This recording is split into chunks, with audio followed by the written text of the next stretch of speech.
After winning over 2,000 delegates out of the 2,383 required to secure the Democratic nomination, Hillary Clinton is more likely to become the Democratic nominee for the November 2016 election.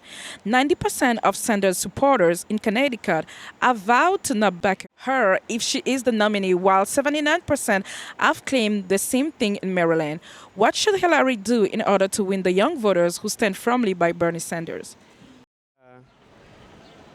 Take for instance Bernie Sanders. He like interacts with them. You know, he's like in social media. You know, everyone like they kind of like admire him. Like he has that touch because he kind of understands them. You know, and I feel like with Hillary, you know, she's like sponsored by like Goldman Sachs and all those type of things. But I just feel like she needs that personal touch with certain like with the younger audience. Yeah.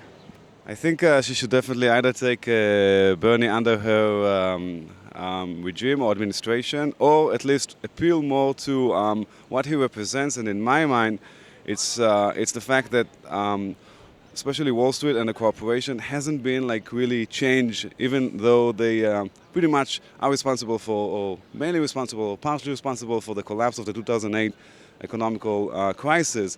And I think once she takes that turn and goes more in that direction to start moving more regulations and a little bit change the system to be a little bit more justified, and rather than like giving all these crazy bonuses, etc., I think she will win the voice of the young people, because I think the young people are a little bit frustrated about like the economical system and the fact that it's not as great as it should be, and it could lead to another fall in a few years. I mean, and I think everybody kind of like anticipates that if things will not change, and that's I think what the young voice and what Bernie Sanders is representing.